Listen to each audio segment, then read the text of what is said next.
Revillame bad shot sa netizens, palaging high blood.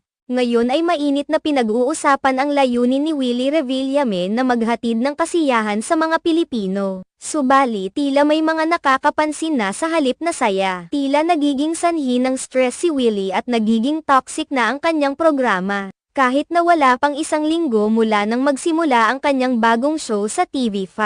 Marami sa mga tagahanga ang napapansin na madalas na mukhang naiinis si Willie Revillame. Dahil dito, maraming netizens ang nagmumungkahi na mas makabubuti kung magbibitiw na lamang si Willie mula sa kanyang trabaho sa telebisyon. Ayon sa mga obserbasyon, tila nagiging karaniwang tanawin na ang makitang nagagalit o napapansin na mataas ang emosyon si Willie tuwing napapanood ang kanyang show. Ang mga tagahanga at mga netizen ay nag-aalala na maaaring hindi na maganda para sa kanyang kalusugan at imahe ang patuloy na pagganap sa isang programa.